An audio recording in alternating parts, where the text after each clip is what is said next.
বুখারী শরীফের ভিতরে এসেছে, স্যান্ডেলের ফিতা কাছা যদি ছিঁড়ে যায়, মানুষের কাছে চেয়েও না, আমি আল্লাহর কাছে চাও। মাজারে গিয়া খবরদার কোন মাজারে গিয়া কিছু চাইবেন না, মাজারে গিয়া নিজের প্রয়োজনের কথা বলবেন না, পরিষ্কার হারাম হারাম কোনো সন্দেহ নাই। মাজারে গিয়া কিছু চাইবেন না, চাইবেন আল্লাহর কাছে। আপনি দেখুন ইউনূস আলাইহিস সালাম বিপদে পড়লেন, আপনি কি ইউনূস আলাইহিস সালামের চাইতে বেশি বিপদে পড়ছেন নাকি? কোন ইউনূস আলাইহিস সালামের চাইতে অত বড় বিপদে দুনিয়ার কোন মানুষ পড়ছে কোনোদিন?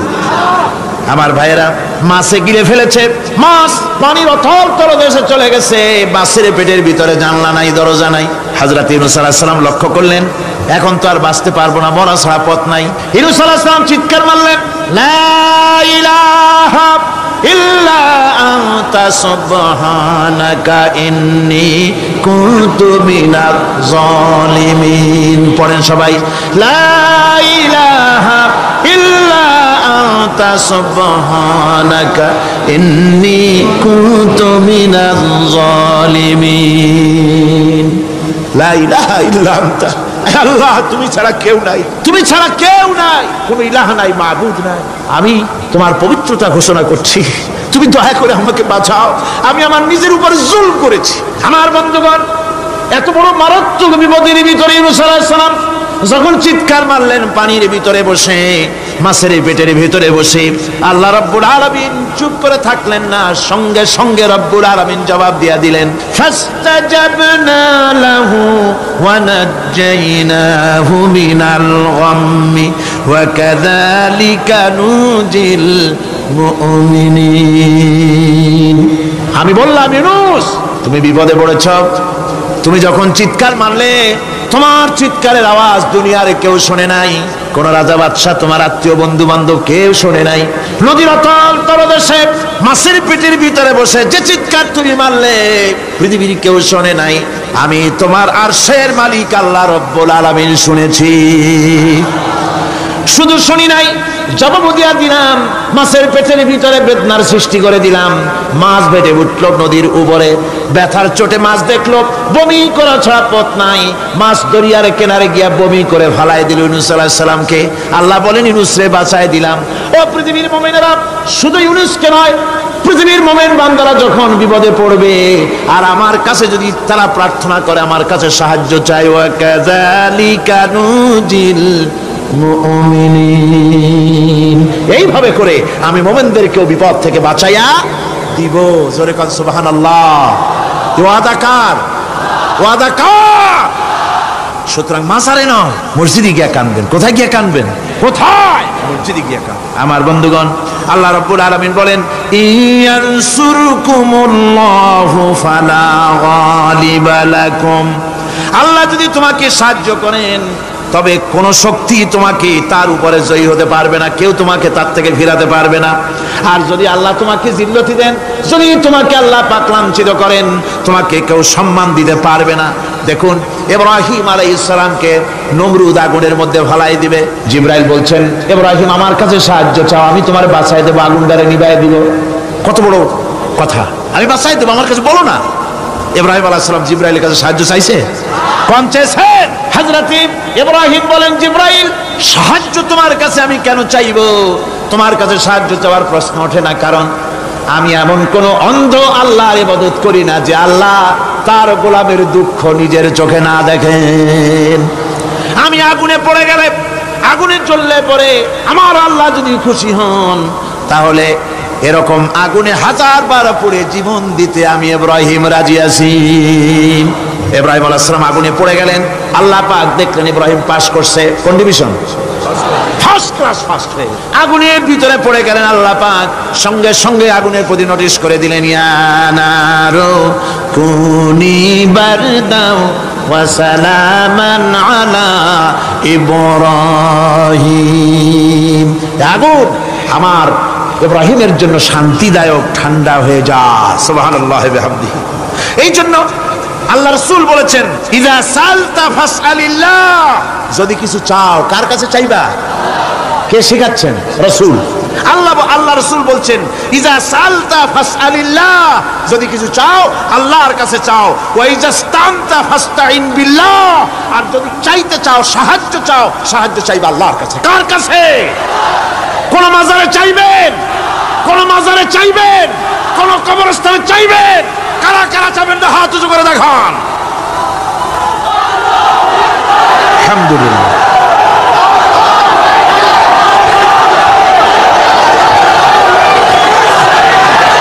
আলহামদুলিল্লাহ। ও ভাই বসেন, বসেন। আমি তো দাঁড়াইতে কই নাই, দাঁড়ান কেন? এই তো শেষ করে দিচ্ছি। বিরক্ত হচ্ছেন নাকি? বিরক্ত হচ্ছেন? শেষ হয়ে এলো, একটুখানি জিকির করেন আল্লাহর। আল্লাহ আল্লাহ আল্লাহ আল্লাহ।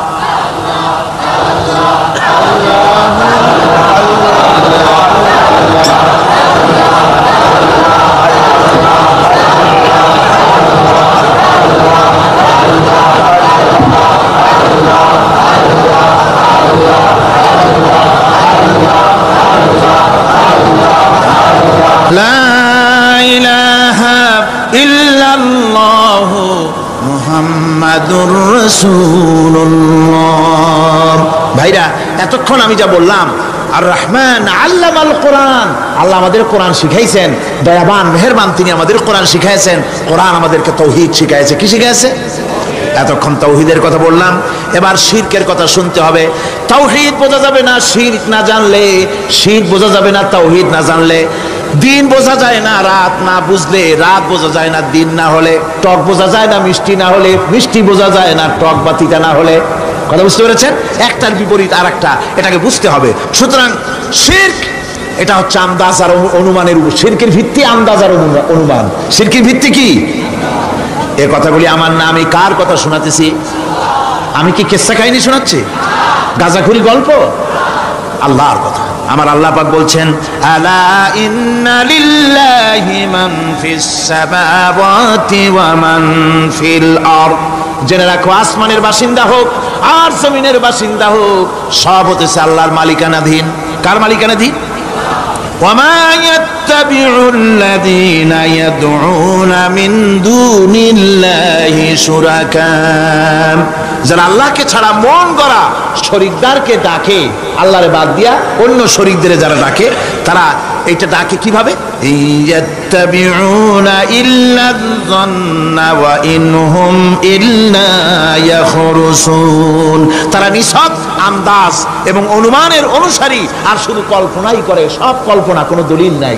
মাজারে গিয়া কিছু চাওয়া, এর কি কোনো দলিল আছে? রাসূলুল্লাহ এরকম করেছেন, সাহাবায়ে কেরাম এরকম করেছেন? আগরবাতি দেওয়া, মোমবাতি দেওয়া, চাদর দেওয়া, এগুলো রাসূলুল্লাহ করেছেন না সাহাবায়ে কেরাম করেছেন? এগুলি সব আন্দাজ এবং অনুমানের উপরে করা।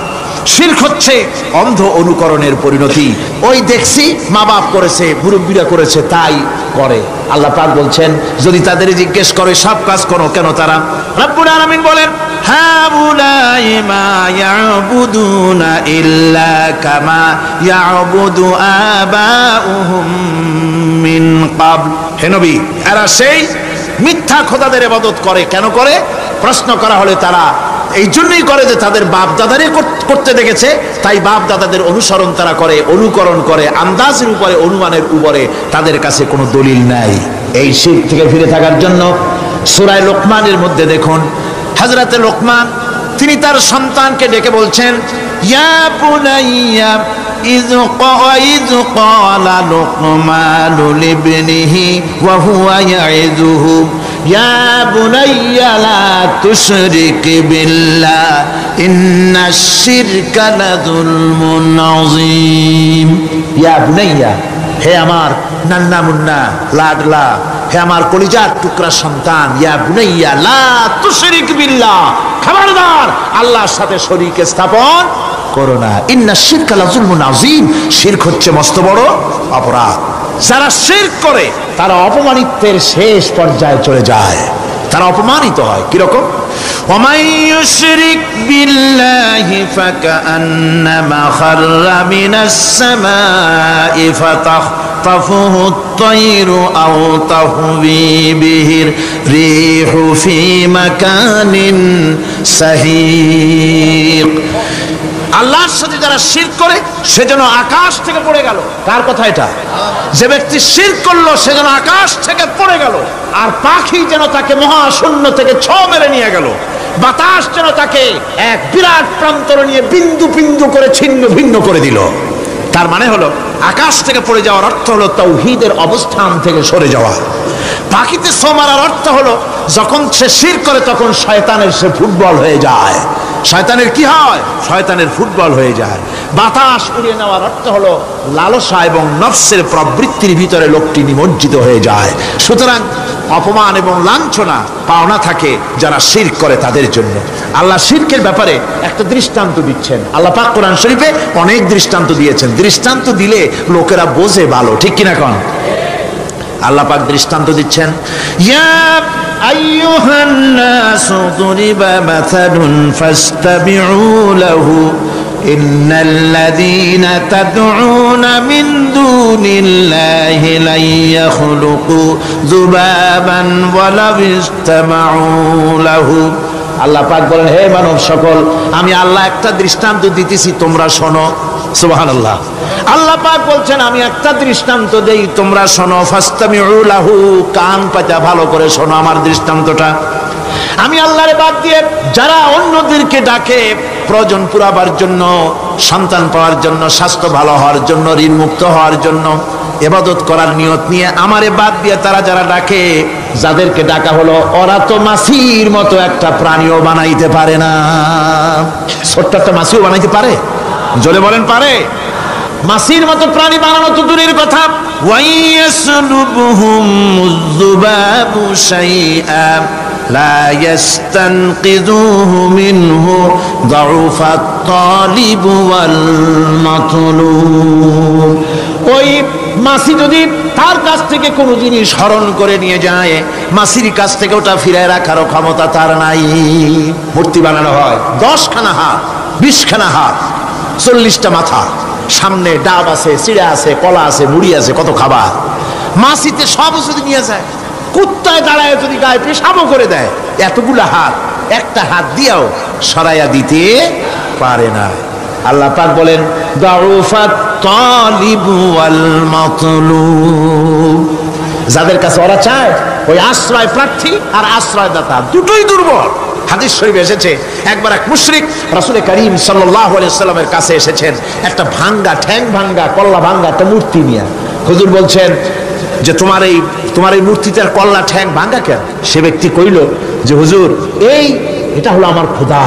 বিপদ আপদ থেকে বাঁচার জন্য সবসময় বগলে রাখি, না জানি কোন সময় কোন বিপদে পড়ে যাই। পথে চলতে গিয়ে পেশাব আসলো, ভাবলাম খোদারে নিয়ে এই কাম করুন, তার রাস্তার উপরে দাঁড় করায় রাখা, এরপরে আমার কাজ সারলাম। এসে দেখি খোদাটার মাথা থেকে শুরু করে পা পর্যন্ত খালি ভিজা। ভাবলাম খোদার শরীর ভিজা, নিশ্চয়ই কোনো বরকতের পানি হবে। কোলে তুলে নিয়ে চাট আরম্ভ করলাম। চাটতে গিয়ে টের পাইলাম যে গন্ধ লাগে টক টক। আশ্চর্য কথা, বরকতের পানি এরকমের ঝাঁঝালো গন্ধ, নাক ছিঁড়ে যাওয়ার মতো। বিষয়টা কিসের বরকত? এদিক ওদিক তাকায় দেখি দূরে একটা কুত্তা দাঁড়ানো, আর তার নিচের থেকে পানি টপকাচ্ছে। তখন বুঝলাম কি বরকতের পানি। কয় হুজুর, মেজাজটা খারাপ হয়ে গেল। খোদাটার ঠ্যাং না ধরিয়া ঠ্যাং ধরে বললাম, তুই খোদা না হুদা? কুত্তার পেশাব দিয়া নিজের বাঁচাইতে পারো না, আমারে বাঁচাবি কেমনে? কাছার দিয়া কল্লা ভাঙে ফেলাইছে। হুজুর জিজ্ঞেস করলেন, আমার কাছে কেন এসেছো? মুশরিক ব্যক্তি বলছি, ইয়া রাসূলুল্লাহ, জীবনের ভুল বুঝতে পেরেছি, আমি এখন তাওহীদের শরবত পান করতে এসেছি। নবীজি বললেন, পড়ো লা ইলাহা ইল্লাল্লাহু মুহাম্মাদুর রাসূলুল্লাহ। আল্লাহ পাক কি সুন্দর করে বুঝাচ্ছেন, আমি ছাড়া কারো কোনো ক্ষমতা নাই। আল্লাহুল্লাযী খালাকাকুম সুম্মা রাযাকাকুম সুম্মা ইউমীতুকুম সুম্মা ইউহয়ীকুম। আল্লাহ বলছেন, ও বান্দারা শোনো, আমি আল্লাহ তোমাদেরকে সৃষ্টি করেছি। শুধু সৃষ্টি করি নাই, খাবার দিছি। কে দিয়েছেন খাবার? সৃষ্টি করেছি, খাবার দিয়েছি, এরপরে তোমাদের মৃত্যু করব, আবার মৃত্যুর উপরে আমি আল্লাহ তোমাদের জিন্দা করব। হাল মিন শুরাকাইকুম মাইয়াফআলু মিন যালিকুম মিন শাই। তোমরা তাদের পূজা করো, তোমরা তাদের ইবাদত করো, আমি আল্লাহ ছাড়া আমি যে সব কাজ করি এই সব কাজ তোমাদের ওই সব দেবদেবতারা করতে পারে? আল্লাহ বলেন পারে না। সুবহানাহু ওয়া তাআলা আম্মা ইউশরিকুন, তিনি পবিত্র, পবিত্র পবিত্র। তারা যে সমস্ত কথা বলে আর আল্লাহর সাথে যে সমস্ত জিনিস দিয়ে শরীক স্থাপন করে তার থেকে আল্লাহ মহান পবিত্র। আল্লাহ পাক বলেন দেখো আমার কত ক্ষমতা, চিন্তা করো। কুল আরাইতুম ইন আখাযাল্লাহু সামআকুম ওয়া আবসারাকুম ওয়া খাতামা আলা কুলুবিকুম মান ইলাহুন গায়রুল্লাহি ইয়াতিকুম বিহি। আল্লাহ পাক বলেন ও নবী আপনি বলেন, বলে দিন আল্লাহ যদি, তোমরা কি কখনো এই কথা চিন্তা করে দেখেছো আল্লাহ যদি ইচ্ছে করেন তাহলে তোমাদের কানের শ্রবণ শক্তি আল্লাহ পাক বন্ধ করে দিতে পারেন, ইচ্ছে করলে তোমাদের চোখ দুটির দৃষ্টি শক্তি আল্লাহ পাক কেড়ে নিতে পারেন, ইচ্ছে করলে তোমার বিবেক বুদ্ধি সব লোপ পায়া পাগলে পরিণত করে দিতে পারেন। পারেন কিনা জোরে কোন? আল্লাহ পাক বলেন কখনই কি সব কথা চিন্তা করেছো? ইচ্ছে করলে আমি তোমার শ্রবণ শক্তি বন্ধ করে দিতে পারি, চোখের দৃষ্টি শক্তি, চোখের নূর কেড়ে নিতে পারি, বিবেক বুদ্ধি লোপ পাওয়া দিতে পারি। এরপরে এগুলি যদি আমি করে মান ইলাহুন গায়রুল্লাহি ইয়াতিকুম বিহি, তাহলে আমি আল্লাহ ছাড়া এমন কে আছে? আবার তোমার দৃষ্টি শক্তি ফিরায় দিতে পারে, আবার তোমার শ্রবণ শক্তি ফিরায় থাকে ফিরায় দিতে পারে, আবার তোমার বিবেক শক্তি ফিরায় দিতে পারে। আছে কি কেউ? আছে? আল্লাহ পাক বলেন নবী আপনি বলেন আমার নিয়ামত খায় লাভালাভি করো, আমার নিয়ামত খাও, পানি খাও, মাছ খাও, গোশ খাও, যে পানি না হলে তোমাদের জীবন বাঁচে না। কুল আরাআইতুম ইন আসবাহা মাউকুম গাওরান ফামাইয়াতিকুম বিমাইন মাইন। নবী বলে দিন সমুদ্রের পানি, দরিয়ার পানি, কুয়ার পানি, পাতালের পানি, সমস্ত পানি যদি আমি আল্লাহ শুকায় দেই তাহলে এমন কোন খোদা তোমার আছে নতুন করে পানি আমদানি করে দিতে পারে? কি সুন্দর করে আল্লাহ বুঝাচ্ছেন। সুবহানাল্লাহ, সুবহানাল্লাহ। আল্লাহ পাক আবার বলেন শোনো বান্দারা, ও নবী আপনি মানুষকে ভালো করে বুঝান। কুল আরাইতুম ইন জাআলাল্লাহু আলাইকুমুল লাইলা সারমাদান ইলা ইয়াউমিল কিয়ামাহ। ও নবী ভালো করে বুঝান, আমি যদি এই রাত্রটাকে টেনে কিয়ামত পর্যন্ত লম্বা করে দেই, এই রাত যদি আর সকাল না হয়, মান ইলাহুন গায়রুল্লাহি ইয়াতিকুম বিদিয়া, আমি আল্লাহ ছাড়া কে আছে এই রাতের অন্ধকার দূর করে দিয়ে সূর্যের আলো এনে দিতে পারে? আছে কেউ? আফালা তাসমাউন, তোমরা শুনতে পাও না? কান নাই? আল্লাহ পাক বলছেন শুনতে পাও না? ইচ্ছে করলে আমি তা করতে পারি। শুধু তাই নয়, কুল আরাইতুম ইন জাআলাল্লাহু আলাইকুমুন নাহারা সারমাদান ইলা ইয়াউমিল কিয়ামাহ, আমি যদি ইচ্ছে করি দিনটাকে টেনে নিয়ে কিয়ামত পর্যন্ত লম্বা করে দিতে পারি। মান ইলাহুন গায়রুল্লাহি ইয়াতিকুম বিলাইলিন তাসকুনুনা ফীহি আফালা তুবসিরুন, তাহলে আমি আল্লাহ ছাড়া কোন শক্তি এমন আছে যে দিনের এই আলোর ছলকানি দূর করে দিয়ে রাতের পর্দা এনে তোমার জন্য শান্তির ঘুম এনে দিতে পারে, শান্তিপূর্ণ পরিবেশ সৃষ্টি করে দিতে পারে? কে আছে আমি আল্লাহ ছাড়া? তোমরা কি দেখতে পাও না? শুনতে পাও না? কান নাই? চোখ নাই?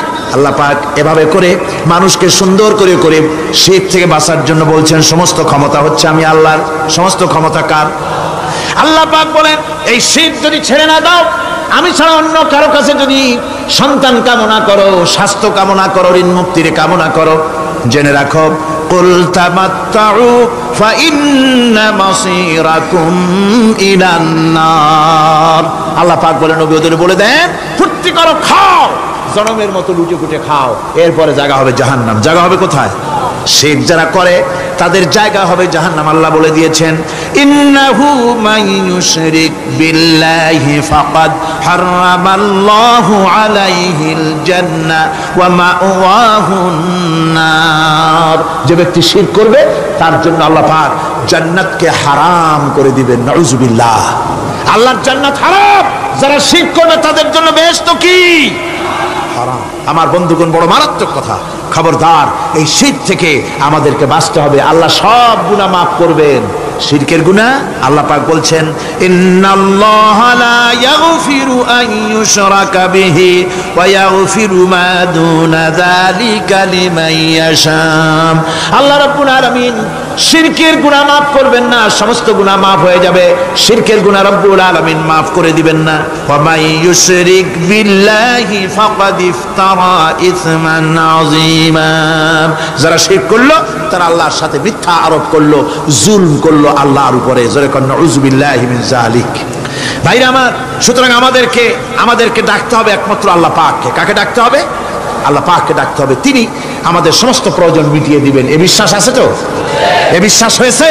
আল্লাহ পাক বলছেন, ওয়ালা তাদউ মিন দুনিল্লাহি মা লা ইয়ানফাউকা ওয়ালা ইয়াদুররুকা ফাইন ফাআলতা ফাইন্নাকা ইযাম মিনাজ জালিমিন।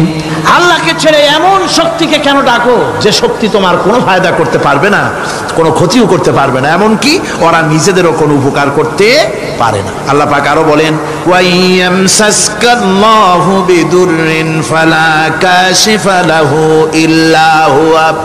আল্লাহ পাক যদি কোনো বিপদ দেন, ওই বিপদ থেকে তোমাকে কেউ ফিরাইয়া দিতে পারে না। ওয়াইয়ুরিদিকা বিখাইরিন ফালা রাদ্দা লিফাদলিহি।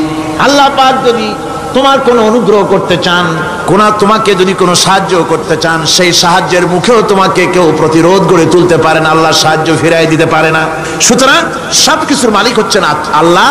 চাইতে হবে আল্লাহর কাছে। বলুন তো জোরে সোরে, হায়াতের মালিক কে?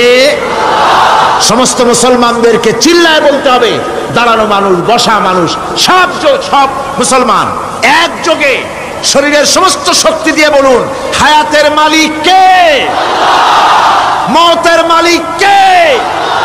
হাসাবার মালিক কে? কাঁদাবার মালিক কে? খেতে দেওয়ার মালিক কে? মৃত্যু দেওয়ার মালিক কে? সব কিছুর মালিক কে? আল্লাহ সুবহানাহু ওয়া তাআলা। তিনি হচ্ছেন একমাত্র আমাদের প্রভু। ওই আল্লাহ রাব্বুল আলামিন বলেন, ওয়া'বুদুহু ওয়াশকুরু লাহু ইলাইহি তুরজাউন। ওই আল্লাহর ইবাদত করো, তার শুকর আদায় করো, তার দিকেই আমাদের সকলকেই ফিরে যেতে হবে। আমরা বিপদে পড়ি, মুসিবতে পড়ি, যে অবস্থায় থাকি, আল্লাহ আমাদেরকে বাঁচান, রক্ষা করেন, এই বিশ্বাস আমাদের মনের মধ্যে সবসময় থাকতে হবে। আমরা ঝড়ের মধ্যে পড়ি, বৃষ্টির মধ্যে পড়ি, বিপদে পড়ি, যেখানেই থাকি, যত কষ্ট করি, সব জায়গায় আল্লাহ আমাদের হেফাজত করেন। কে করেন? হেফাজত। সুতরাং কোনো মাজারে নয়, কোনো কবরে নয়। আপনারা এর থেকে, এই সমস্ত শিরক এবং বেদাত থেকে আপনাদেরকে বাঁচতে হবে। আকাশ থেকে, জমিন থেকে খাদ্য, রিজেক, ভালো সবকিছু আল্লাহ পাক আমাদেরকে দেন। আইলাহুম্মা আল্লাহ। এই সমস্ত কাজে আল্লাহর কোনো শরীক নাই। আছে নাকি কোনো শরীক? যদি থাকে, কুল হাতু বুরহানাকুম ইন কুনতুম সাদিকিন। যদি তোমাদের কোনো দলিল থাকে, যদি সত্যবাদী হও তোমাদের দাবিতে, তাহলে সেই দলিল তোমরা নিয়ে আসতে পারো। আমাদেরকে পরিষ্কারভাবে সবকিছু চাইতে হবে আল্লাহর কাছে। এই ঈমান আজকে পোক্তা হলো তো? জোরে বলেন, পোক্তা হলো? আল্লাযী জাআলা লাকুমুল আরদা মাহাদান ওয়া জাআলা লাকুম ফীহা সুবুলান লাআল্লাকুম তাহতাদুন। তিনি আল্লাহ যিনি তোমাদের জন্য এই পৃথিবীটাকে সমতল করেছেন, এই পৃথিবীটাকে সুন্দর করেছেন, সমতল করে দিয়েছেন। আর তোমাদের চলার জন্য তিনি রাস্তা তৈরি করেছেন, সমতল জমিনের উপরে করে দিয়েছেন, পৃথিবীটাকে সমতল করেছেন, মাটিটাকে সুন্দর করেছেন, রহমত করেছেন। তিনি পৃথিবীর মানুষকে বসবাসের জন্য একটা পৃথিবী বানালেন, কিন্তু সেই পৃথিবীতে সেই মাটিটা এমন হলো যেখানে এত শক্ত যা বিল্ডিং করা যায় না, যেখানে মাটি খোসা যায় না, জমিন চাষ করা যায় না। জমিন কি এরকম শক্ত? জোরে বলেন, এরকম শক্ত? এরকম শক্ত না।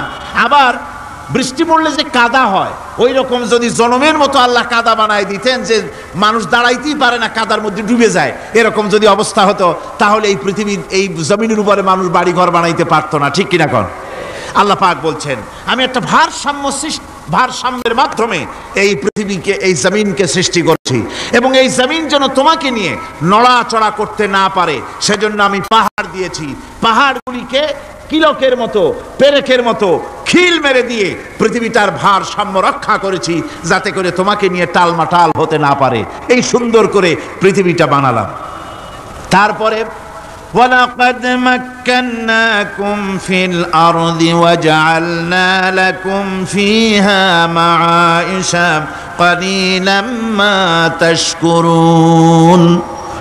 আল্লাহ পাক বলেন, আবার দেখো, এই জমিনে আমি তোমাদেরকে প্রতিষ্ঠিত করেছি, আর জমিনের উপরে তোমরা যাতে রুজি রোজগার করতে পারো সে ব্যবস্থাও আমি করে দিয়েছি। জমিন সৃষ্টি করেছি, আবার রুজি রোজগার করবে সে ব্যবস্থাও আমি তোমাদের জন্য করে দিয়েছি। এই পৃথিবী তুমি চাষাবাদ করবে, তাতে ফসল হবে সে ব্যবস্থা করে দিয়েছি। বাড়িঘর বানাবে সে ব্যবস্থা করে দিয়েছি। তারপরে পৃথিবীর এ মাটির নিচে তোমার জন্য সম্পদ রেখেছি। সমুদ্র, সমুদ্রের ভিতরে, নদীর ভিতরে, সেখানেও তোমার জন্য সম্পদ রেখেছি। আমি রহমান, সব প্রয়োজন মিটিয়েছি। শুধু এর জন্য নয় যে সৃষ্টি করলাম, ইবাদত করলাম আর জাহান্নামে পাঠিয়ে দিলাম, তা তো না। তোমাকে আমি সৃষ্টি করেছি, তোমার প্রয়োজন, যত প্রয়োজন তোমার ছিল জীবনে, সমস্ত প্রয়োজনগুলি আমি মিটিয়েছি। আল্লাহ পাক বলছেন, وَهُوَ الَّذِي سَخَّرَ الْبَحْرَ لِتَأْكُلُوا مِنْهُ لَحْمًا طَرِيًّا وَتَسْتَخْرِجُوا مِنْهُ حِلْيَةً تَلْبَسُونَهَا।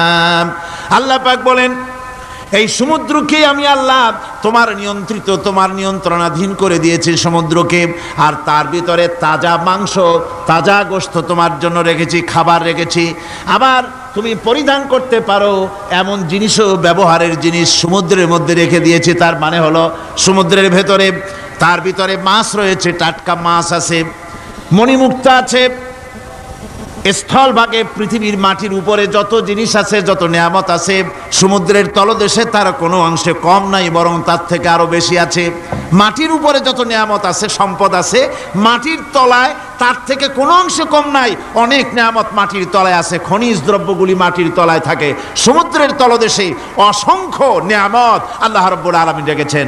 বলছেন, আমি হচ্ছে রহমান, আমার দয়ায় ভরা, আমি তোমার সমস্ত প্রয়োজন আমি আমার দয়া দিয়ে আমি মিটিয়েছি। আমার ভাইরা, আল্লাহ সুবহানাহু ওয়া তাআলা তিনি হচ্ছেন রহমান, তিনি হচ্ছেন রহমান। জোরে বলেন, তিনি কি? দয়ার সাগর, যিনি মানুষের সমস্ত প্রয়োজন মিটিয়েছেন, তিনি কোরআন অবতীর্ণ করেছেন। আমি আল্লাহর দয়ার কথা, রহমান শব্দের ব্যাখ্যা আপনাদের সামনে করে সামনে এগোচ্ছি। আল্লাহ পাক বলছেন যে আমি এই পৃথিবী সৃষ্টি করলাম, মাটিতে তোমাদের জন্য চতুষ্পদ জন্তু সৃষ্টি করেছি, বাতাসের উপরে পাখিরা সাঁতার কাটছে, আর পানির ভিতরে মৎস্যরাজি রয়েছে। এ সমস্ত প্রাণীগুলির আত্মরক্ষার জ্ঞান আমি দান করেছি। তারা তোমাদের জন্য উপকার করে। সেই পশুগুলির পশম দিয়ে তোমাদের কাপড় চোপড় তৈরি হয়, তারপরে তার চামড়া তোমরা পরিধান করো। এই পশুগুলিও তোমাদের জন্য আমি এক নিয়ামত হিসেবে দিয়েছি। وَالْأَنْعَامَ خَلَقَهَا لَكُمْ فِيهَا دِفْءٌ وَمَنَافِعُ وَمِنْهَا تَأْكُلُونَ। আল্লাহ সুবহানাহু ওয়া তাআলা বলেন, আমি মানুষের জন্য পশু তৈরি করেছি, চতুষ্পদ জন্তু সৃষ্টি করেছি, যার পশম দিয়ে তোমাদের জন্য শীতের পোশাক তৈরি হয়। আপনারা যে এই যে চাদর গায়ে দেন, কম্বল গায়ে দেন, এগুলো কার পশম? পশুর পশম। পশুগুলির, জন্তুগুলির পশম দিয়ে আপনাদের জামা কাপড়গুলি তৈরি হয়। তারপরে এই পশু আপনাদের জন্য বাড়িতে পাহারা লাগায়। আল্লাহ পাক বলছেন, এছাড়া এই পশুগুলি আমি এমন নিয়ামত দান করেছি সমুদ্রের ভিতরে, জমিনের উপরে, মাটির তলায়, আবার আকাশের উপরে, জমিনের উপরে বিচরণশীল জীবগুলিও তোমার জন্য তৈরি করেছি। وَتَحْمِلُ أَثْقَالَكُمْ إِلَى بَلَدٍ لَّمْ تَكُونُوا بَالِغِيهِ إِلَّا بِشَقِّ الْأَنفُسِ। আল্লাহ পাক বলেন, এই পশুগুলি তোমাদের আরো অনেক উপকারে আসে। তোমাদের বোঝাগুলি বড় বড় বোঝাগুলি তারা এক শহর থেকে আর এক শহরে, দূর থেকে দূরান্তরে পিঠে করে তারা বহন করে নিয়ে যায়। যা তোমরা বহন করতে পারতে না, তোমাদের জন্য দারুণ কষ্ট হতো, মুসিবত হতো। এই ধরনের বোঝাগুলি, পশুগুলি তোমাদের জন্য বহন করে নিয়ে যায়। গাধা, ঘোড়া, হাতি আপনাদের বোঝাগুলিকে, বিরাট বিরাট বোঝা যা টানতে ট্রাক লাগে, মানুষের জন্য কষ্ট হয়, এই বোঝাগুলিও এই পশুর দ্বারা আল্লাহ পাক বহন করায় থাকেন। আল্লাহ পাক বলছেন, ইন্না রাব্বাকুম লারাউফুর রহিম, নিশ্চয়ই তোমাদের রব, তিনি তোমাদের প্রতি অত্যন্ত দয়াশীল, তার দয়া পৃথিবীর চতুর্দিকে ছড়িয়ে আছে। তিনি আমাদেরকে এ কোরআন নাজিল করেছেন, এ কোরআন আমাদেরকে শিক্ষা দিয়েছেন এমন এক রহমান, যার দয়া পৃথিবীর চতুর্দিকে সর্বত্র ছড়িয়ে আছে। আল্লাহর দয়া চতুর্দিকে কি ছড়িয়ে আছে কোন? আল্লাহর দয়া, আল্লাহর মোহব্বত, আল্লাহর করুণা সর্বত্র ছড়িয়ে আছে। আল্লাহ পাক বলছেন, পশু সৃষ্টি করলাম, পশুগুলি তোমাকে পাহারা দিল, তার গোশত তোমরা খেলে, তাকে দিয়ে তোমরা মাল বহন করলে, তার পশম দিয়ে জামা কাপড় বানালে। আরো দেখো কি করলাম এই পশু দিয়ে, ওয়া ইন্না লাকুম ফিল আনআমি লাইবরা নুসকিকুম মিম্মা ফি বুতুনিহি মিন বাইনি ফারসিন ওয়া দামিন লাবানান খালিসান সাইগান লিশ-শারিবিন। আল্লাহ রাব্বুল আলামিন বলেন, চতুষ্পদ জীবের মধ্যে বুদ্ধিমান ব্যক্তিদের জন্য নিদর্শন রয়েছে। যারা বুদ্ধিমান তাদের জন্য নিদর্শন রয়েছে। দেখো, তোমার গাভীগুলি এগুলি জমিনের ঘাস খেলো, এই ঘাস খাওয়ার পর তার শরীরের ভিতরে রক্ত তৈরি হলো, পেশাব হলো, ময়লা হলো। সেই পেশাব, ময়লা, রক্ত ইত্যাদির ভেতর থেকে আমি তোমাদের জন্য দুধ তৈরি করে দিলাম। যেখান থেকে পেশাব বের হলো, পায়খানা বের হলো, তার পাশের থেকে স্বচ্ছ, সুন্দর, সুমিষ্ট, সুস্বাদু দুধ আমি তোমাদের জন্য বের করে দিলাম। সুবহানাল্লাহ বিহামদিহি। দেখুন, এই দুধ আল্লাহ পাক তৈরি করলেন। কাগজ তৈরি হয় যে মিল, কলকারখানায়, পেপার মিল, আপনারা যদি কোনো পেপার মিলে যান তো যে দেখবেন কাগজ তৈরি হয় গাছ দিয়ে। এই গাছগুলি মিলের মধ্যে, মেশিনের মধ্যে ঢুকানো হয়। মেশিনের ভিতরে গাছটা ঢুকে মেশিনের তাপে, বৈদ্যুতিক তাপে এই গাছগুলি গলে যায়, পানি হয়ে যায়। তারপরে ছাকনা থাকে, নেট থাকে, কয়েকটা নেট থাকে। সেই ছাকনাগুলির ভিতর থেকে ছেঁকে এরপরে সেই পানিটা চলে আসে প্লেটের উপরে, এসে আস্তে আস্তে শক্ত হতে হতে সেটা কাগজে পরিণত হয়ে যায়। পানিটা আস্তে আস্তে কাগজে পরিণত হয়ে যায়। তো এই কাগজ তৈরি করতে গিয়ে কাগজটা থেকে যে ছাকনাগুলি দেওয়া হলো, নেট দেওয়া হলো, যাতে করে কোনো আবর্জনা না যায়, সেজন্য এতগুলি নেট সিস্টেম আছে, এতগুলি ছাকনার সিস্টেম আছে।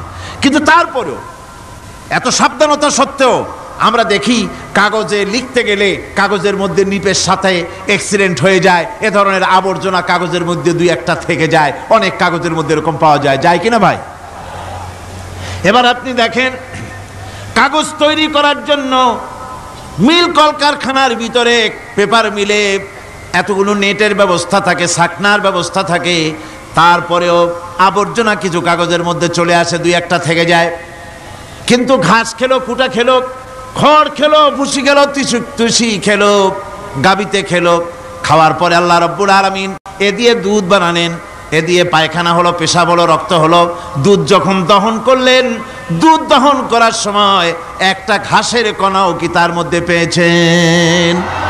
পাওয়া গেছে?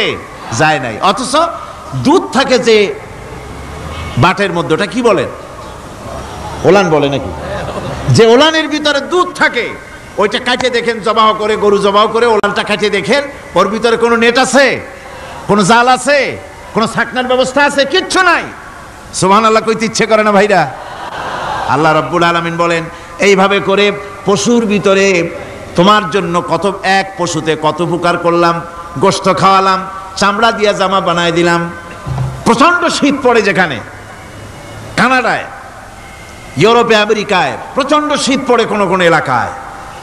দক্ষিণ আমেরিকায়, কানাডার একটা এলাকা আছে যেখানে এবার আমি সফর করে এসেছি। 12 মাস বরফ পড়ে সেখানে, বরফ আর বরফ ছাড়া কিছু নাই। সমস্ত রাস্তাঘাট সব বরফ আর বরফ। সেখানে এই প্রচন্ড শীতের ভিতরে মানুষ কিভাবে থাকবে? সুতা দিয়ে তৈরি করা কাপড়ে শীত কিছুতেই মানতে পারে না। আমি তো গেছি এমন এক জায়গায়, কানাডা এবং আমেরিকায় যেখানে ছিলাম, সেখানে শীত ছিল -11 টেম্পারেচার, -11। এখন বোঝেন যে ঠান্ডাটা কি পরিমাণ। মুখের থেকে থুতু ফেললে আপনি চেহারা ফিরাতে পারবেন না, এর মধ্যে আপনার থুতু বরফ হয়ে যাচ্ছে। এই রকমের প্রচন্ড ঠান্ডায় সব রকমের কাপড় চোপড় যা ছিল এগুলো সব কিনে গায়ে দিয়ে আমি 1 জন 3 জন হয়ে গেছি ফুলিয়া। তারপরেও আমার মনে হচ্ছে ঠান্ডা আমার হাত দিয়ে স্পর্শ করতেছে। তাহলে বরফের দেশ যেটা, এস্কিমোরা যেখানে বাস করে, সেই মানুষগুলির অবস্থা কি? ওই এস্কিমোরা যেখানে বাস করবে 12 মাস যেখানে বরফ পড়বে, ওই জায়গার মানুষগুলো কি করে কি গায়ে দিয়া বাঁচবে? এ পরিকল্পনা, এই চিন্তা দুনিয়ায় কেউ করে নাই, রহমান করেছেন। আল্লাহ রাব্বুল আলামিন পশু তৈরি করেছেন, পশুর গায়ে পশম দিয়েছেন, চামড়া দিয়েছেন। সেই জায়গার মানুষগুলি চামড়া দিয়া জামা তৈরি করে গায়ে লাগায়, শীত ঢোকে না। সুবহানাল্লাহ বিহামদিহি। চামড়া দিয়ে জামা তৈরি হচ্ছে, কাপড় চোপড় তৈরি হচ্ছে। আল্লাহ বলেন এভাবে করে কত কিছু হলো। চামড়া দিয়া জামা বানাইলা, পশম দিয়ে শাল তৈরি করলে, কম্বল তৈরি করলে, গোশতগুলো পাইকারি দরে খাইলে জম্মের খাওয়া। তারপরে হাড্ডিগুলি দিয়ে শার্ট তৈরি করলে। এই পশু তোমাকে পাহারা দিল বাড়িতে, কুত্তায় সারা রাত পাহারা দেয় তোমার বাড়িতে। কুত্তা আবার পুলিশেও চাকরি করে। ইংল্যান্ডে, লন্ডনে দেখেছি আপনার, সেখানে কুকুর, ওকে ট্রেনিং দেওয়া হয়, কুকুর পুলিশে চাকরি করে। কোনো পুলিশ আছে হাবিলদার, সাব ইন্সপেক্টর, তবে কুত্তা জানে না যে সাব ইন্সপেক্টর কিনা আসে। বিভিন্ন বিভাগ তাকে দেওয়া হয়েছে এবং তারা এত নির্ভরযোগ্য, শুধুমাত্র চোরের ছবি আর তার ব্যবহৃত জামা কাপড় একটুখানি নাকে শুকায় দেবে কুত্তাকে, পুলিশ আর যাওয়া লাগবে না। এই কুত্তা পুলিশই যথেষ্ট। খুঁজা চোর যদি একবার তার নজরে এসে যায় আর ছাড়াছাড়ি নাই, তাকে হাজির করবে, পুলিশের সামনে এনে হাজির করবে। তো এই কুকুর বাড়িতে পাহারা দিচ্ছে আপনার জন্য, তারপরে পুলিশের দায়িত্ব পালন করতেছে। মানুষ মরে গেলে কোথায় মরেছে সেগুলি সন্ধান করে নিয়ে আসতেছে, মাইন কোথায় পোতা আছে তা খুঁজে নিয়ে আসতেছে।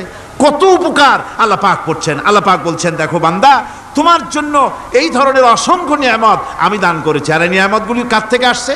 ওয়ামা বিকুম মিন নি'মাতিন ফামিনাল্লাহ। যত নিয়ামত বান্দা তোমার জন্য তুমি পেয়েছো, সমস্ত নিয়ামত আমি আল্লাহ রাব্বুল আলামিনের পক্ষ থেকে এসেছে। সব নিয়ামত কে দিয়েছেন? জোরে বলেন, কে দিলেন? আল্লাহ পাক দিলেন। আল্লাহ পাক বলেন, এইভাবে করে আমি আমার নিয়ামত দিয়ে, রহমত দিয়ে তোমাকে আমি সৃষ্টি করেছি, তোমাকে লালন পালন করতেছি। একটি মানুষ যতই সংকীর্ণ এবং অসভ্য জীবন যাপন করুক না কেন, সে পৃথিবীতে যেখানে বসবাস করে সেখানে বসে সে অন্তত তার চতুর্দিকে কত নিয়ামত সে লাভ করতেছে তা সে চিন্তা না করে পারে না। সে যদি চিন্তা করে তাহলে অবশ্যই এগুলি তার জ্ঞানের মধ্যে আসবে।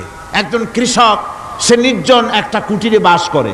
সে আল্লাহর সৃষ্টি নৈপুণ্যতা বুঝুক আর না বুঝুক, আকাশ কেন সৃষ্টি হলো, জমিন কেন সৃষ্টি হলো, এই কথা যদি জিজ্ঞাসা করা হয় কৃষককে, সে তো ভালো করে তা বুঝবে না। কিন্তু অন্তত এতটুকুন কথা একটা মূর্খ, একজন চাষি যে প্রত্যন্ত একটা অঞ্চলে বাস করে, একটা নিবিড় পল্লীতে বাস করে, অজ পাড়াগায় বাস করে, কোনো শিক্ষার আলো পৌঁছায় নাই, স্কুল নাই, কলেজ নাই, বিদ্যুৎ নাই, হসপিটাল নাই, রাস্তা নাই, টেলিফোনের ব্যবস্থা নাই, এমন একটা জায়গায় একটা নিরেট, একটা মূর্খ, একটা চাষি একটা ঘরের মধ্যে বাস করে। সে পৃথিবীর আল্লাহর সৃষ্টি নৈপুণ্যতা আর কিছু বুঝুক আর না বুঝুক, এতটুকুন কথা তো সে বোঝে যে আমি যদি অসুস্থ হই তাহলে এই গাছপালার পাতা শিকড় বেটে খেলে আমি রোগমুক্ত হয়ে যাই। আমি প্রচণ্ড রৌদ্রে যখন পুড়ি গাছের তলায়, আমি ছায়া নিলে পরে আমি তখন আরাম পাই, ঠান্ডা পাই।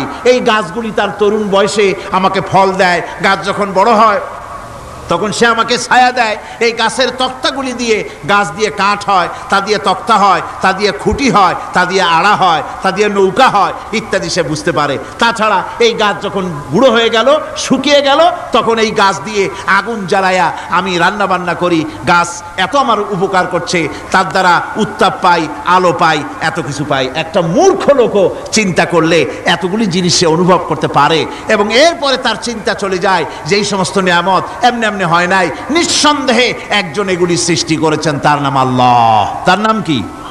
তার নাম রহমান। যারা বলেন তার নাম কি?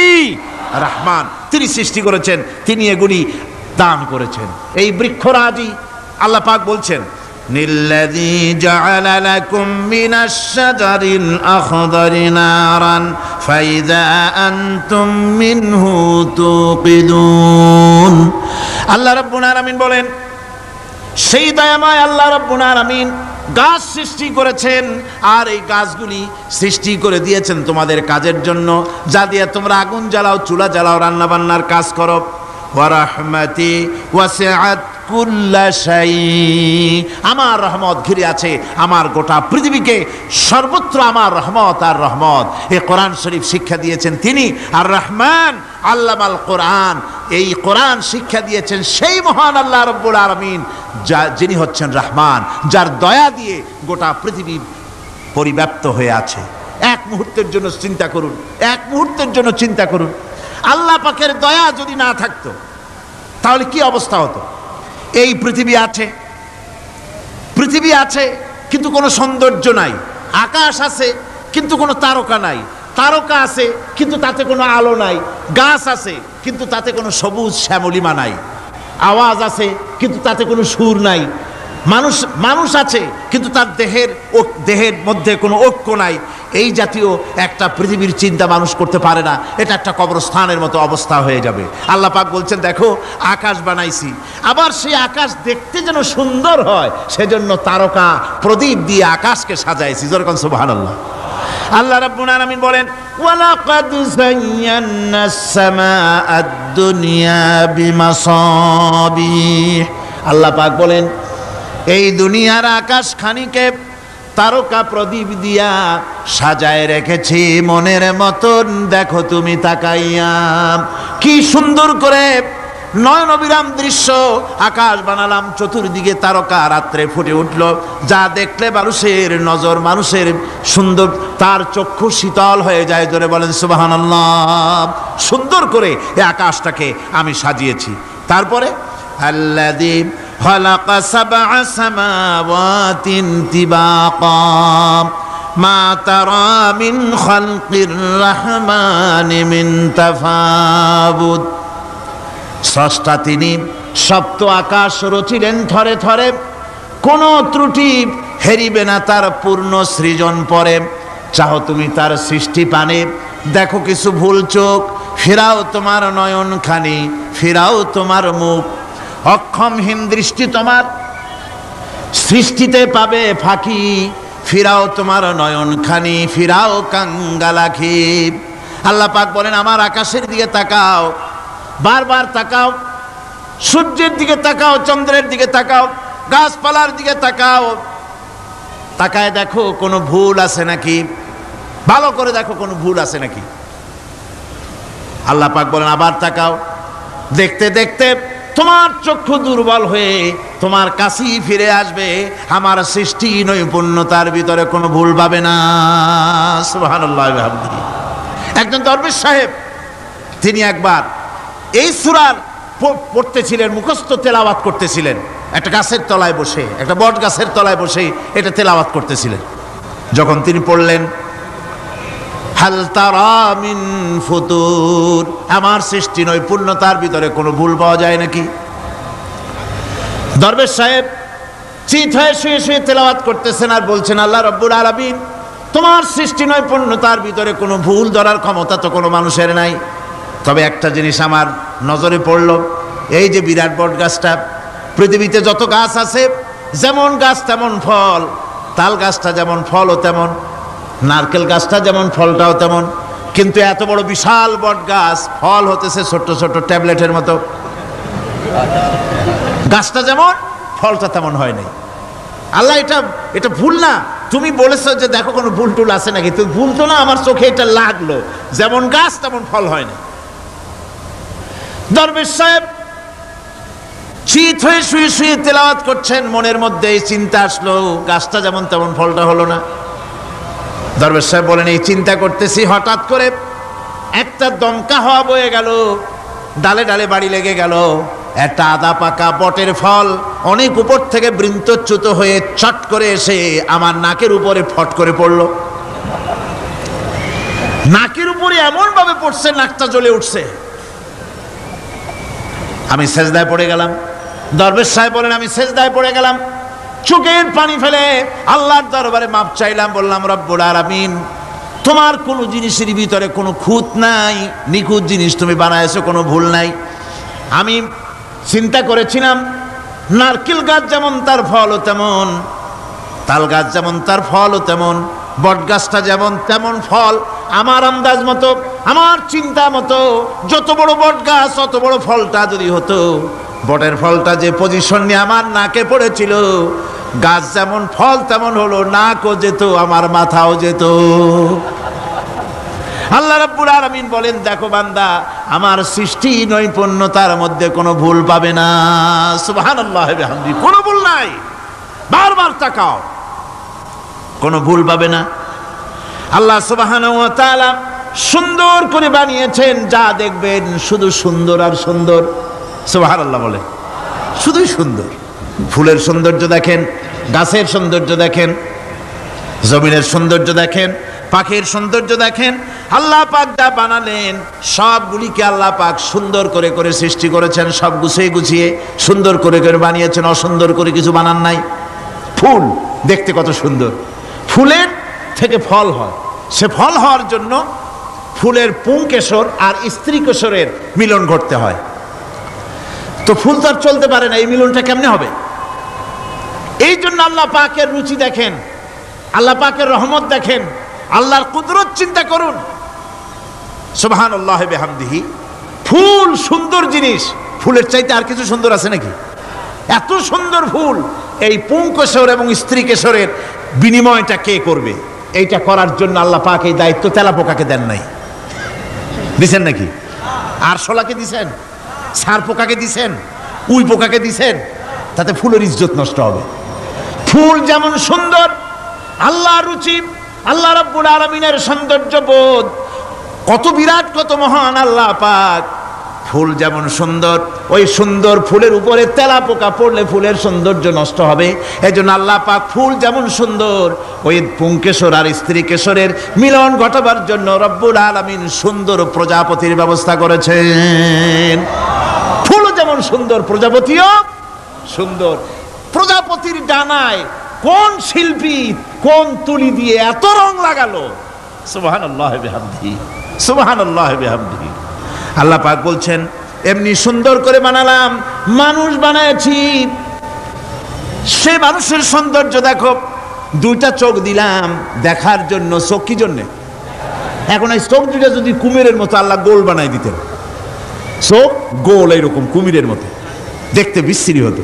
চোখ দুটোকে আল্লাহ টানা টানা করেছেন, চোখের উপরে ভুরু লাগিয়েছেন, তাতে আবার পশম দিয়েছেন, চোখে পিসি দিয়েছেন, চোখের ভিতরে মণিটা কালো করেছেন, তার চতুর্দিকে সাদা অংশকে নীলাভ করেছেন যাতে কালোটা আরো ফুটে ওঠে। সুবহানাল্লাহ ওয়া বিহামদিহি। কত সৌন্দর্য আল্লাহ রাব্বুল আলামিন মানুষকে দিয়েছেন। আল্লাহর রহমতের ওয়াজ সারা বছর করলেও তো ফুরাবে না, এত রহমত, এত দয়া আল্লাহ সুবহানাহু ওয়া তাআলার। মানুষ আল্লাহ কি সুন্দর করে বানালেন। একবার একজন দরবেশ সাহেব রাস্তা দিয়ে যাচ্ছেন, প্রতিমধ্যে তিনি দেখতে পেলেন নদী থেকে এক কলসি পানি নিয়ে এক যুবতী সুন্দরী মেয়ে রাস্তা বেয়ে যেতেছে। দরবেশ সাহেব দাঁড়ায় গেলেন আর ওই যুবতীর দিকে এক নজরে তাকায় আছেন, চোখে পলক দেয় না। এরপরে যুবতী থমকে দাঁড়ায় গেল।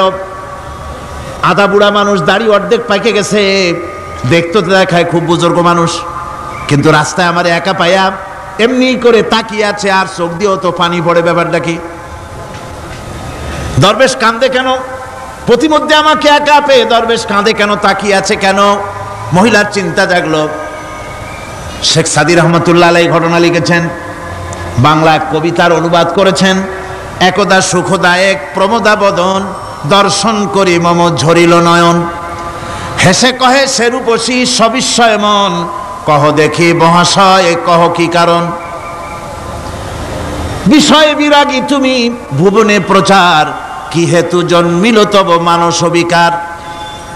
যুবতী মেয়েটি বলছে, ওগো দরবেশ সাহেব, হুজুর সাহেব, আমি একটা যুবতী মেয়ে লোক, রাস্তায় আমাকে একা পেয়ে আপনি আমার দিকে তাকায় আছেন আর কাঁদতেছেন। এই বৃদ্ধ বয়সে ভীমরতি হলে কেন? আমাকে দেখে কাঁদেন কেন আর এক নজরে কেন তাকায়ছেন? কারণটা কি? কি কুমতলব আছে? দরবেশ সাহেব বলছেন, হেসে কহিলাম বালে করহ শ্রবণ, নেত্র ঝরে তবু হেতু ভেব না এমন। হে রূপসী মেয়ে, তোমার জন্য আমি কান্দি, একথা একবারও চিন্তা করো না। যে শিল্পী রচিল এই সুধাংশু বদন, তাহার তরে ঝরে নেত্র নয়নে জীবন। তোমার প্রেম পাওয়ার জন্যে, তোমাকে দেখে লোবাতুর এবং কামুক হয়ে তোমার দিকে তাকায় কান্দি, একবারও ভেব না। আল্লাহর কসম আমি কাঁদতেছি, তোমার এত সুন্দর স্বাস্থ্য আর চেহারা যে আল্লাহ রাব্বুল আলামিন বানায় দিলেন, না জানি সেই আল্লাহ কত সুন্দর। যার সৃষ্টি এত সুন্দর সে আল্লাহ রাব্বুল আলামিন না জানি কত সুন্দর। আল্লাহ পাক সেই সুন্দর আল্লাহ রাব্বুল আলামিনকে দেখার তৌফিক যেন আমরা পাই। জোরে কোন আমিন, আরো জোরে বলেন আমিন। আল্লাহ পাক বলছেন, আমি সুন্দর করে সব তৈরি করে দিয়েছি। বুঝবে তারা যারা চিন্তাশীল, যারা গবেষণা করে। ইন্না ফি খালকিস সামাওয়াতি ওয়াল আরদি ওয়া ইখতিলাফিল লাইলি ওয়ান নাহার লাআয়াতিন লিউলিল আলবাব। নিশ্চয়ই যারা নাকি জ্ঞানবান, তারা রাত এবং দিনের পরিবর্তন, আকাশ এবং জমিনের সৃষ্টি ইত্যাদির ব্যাপারে, এই সৃষ্টি নৈপুণ্যতার ব্যাপারে তারা চিন্তা করে, গবেষণা করে। রাত এবং দিনের পার্থক্য মানুষের জীবনকে জীবন পদ্ধতিকে দুই ভাগে বিভক্ত করেছে, রাত এবং দিন। দেখেন আল্লাহর রহমত এবং কুদরত সব জায়গায়। রাত এবং দিন মানুষের জীবন চলার পথকে, জীবন পদ্ধতিকে কয় ভাগে ভাগ করেছে? দুই ভাগ। আল্লাহ পাক বলেন, ওয়াজআলনাল লাইলা লিবাসান ওয়াজআলনান নাহারা মাআশা। আমি রাতকে করেছি শান্তির বাহন, রাতকে করেছি আচ্ছাদন, শান্তির বাহন, আর দিনকে করেছি রোজগার করার জন্য। দিনের বেলায় রোজগার করবে, কামাই রুজি করবে, কল কারখানায় যাবে, খেতে খামারে যাবে, অফিস আদালতে যাবে, কাজ কাম করবে। এ কাজ করে করে শরীরের ভিতরে ক্লান্তি আসে, অবসাদ এসে যায়। আল্লাহ রাব্বুল আলামিন বলেন, আমি আবার রাত বানালাম। ওই রাতের বেলায় মানুষ যখন ঘুমায় যায়, এই ঘুম তার সমস্ত অবসাদ আর ক্লান্তি দূর করে দিয়ে সকাল বেলায় আবার তাজা মানুষ করে, সমস্ত একেবারে পরিপূর্ণ কর্মক্ষম একজন মানুষে তাকে পরিণত করে দেয়। রাতটাকে আচ্ছাদন করে দিয়েছি, দিনের কোলাহল মুক্ত রাত। সূর্যের আলোর ঝলকানি, তীব্র আলো নাই, চিৎকার নাই, আওয়াজ নাই। রাতের একটি অন্ধকার চাদর পরিয়ে দিলাম এই পৃথিবীর উপরে। রাতের একটি অন্ধকার চাদর পৃথিবীর উপরে পরিয়ে দিলাম। কোলাহল মুক্ত পৃথিবী এখন, সূর্যের তীব্র আলো আর নাই। এখন আরামে তুমি ঘুমিয়ে যাও, ঘুমাও, আবার সকালবেলা উঠে তুমি কাজ করবে। আল্লাহ পাক বলেন, আমি এভাবে ওয়ামির রাহমাতিহি জাআলা লাকুমুল লাইলা ওয়ান নাহারা লিতাসকুনু ফীহি ওয়া লিতাবতাগু মিন ফাদলি। আল্লাহর রহমতের ভিতরে এটাও রহমত, আল্লাহর করুণা, আল্লাহর দয়া যে তিনি দিনকে করেছেন রুজি কামার জন্য, রাতকে করেছেন তিনি তোমাদের জন্য ঘুমাবার জন্য, বিশ্রামের জন্য। এই ব্যবস্থা আল্লাহ রাব্বুল আলামিন করেছেন, যিনি তোমাদেরকে দুপুর বেলায়, বিকেল বেলায়ও তোমাদেরকে অবসাদ গ্রহণের জন্য, আরামের জন্য দুপুর এবং বিকাল, সকাল ইত্যাদি তৈরি করেছেন। কোরআন শরীফের ভিতরে আল্লাহ পাক এ সমস্ত কথাগুলি ব্যাখ্যা সহকারে বলে দিচ্ছেন যে আমার রহমত ওয়াসিআত রাহমাতি কুল্লে, সেই সমস্ত জিনিসের চতুর্দিকে, তুমি যেখানে আছো তার চতুর্দিক, আকাশ এবং জমিন, আমার রহমত তোমাকে ঘিরে রেখেছে। এ কোরআন নাজিল করেছেন সেই আল্লাহ, সেই রহমান, যার দয়া সর্বত্র ছড়িয়ে আছে। আল্লাহ পাক বলছেন, এরপরে তোমাকে সৃষ্টি করলাম, জমিন সৃষ্টি করলাম খাবারের জন্য। আমার রহমতের বিষয়টা দেখো, আমি এমন দয়াবান, এমন মেহেরবান।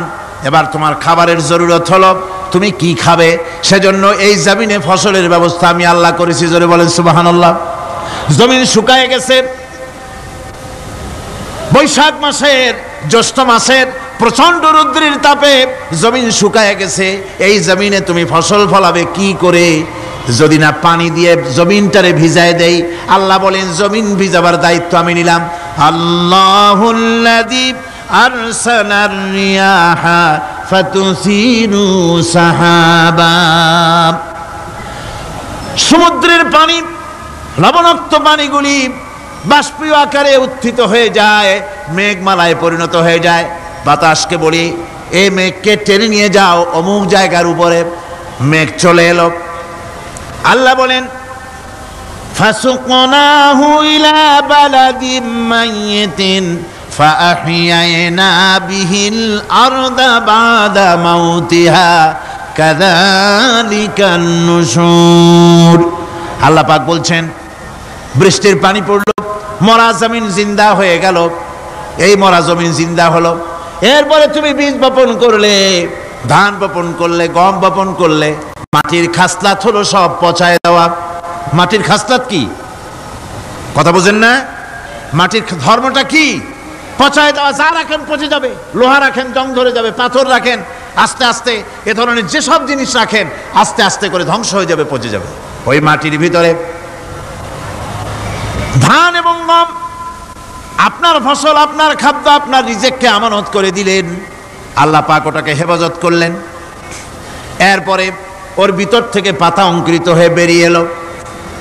এখন কেউ যদি বলে আল্লাহ যদি পানি না দেন, আল্লাহ যদি বৃষ্টিটা না দেন, তাহলে আমার অসুবিধাটা কি? আল্লাহ বলেন দেখো বৃষ্টিটা তো আমি দিলাম। বৃষ্টিটা কে দিলেন?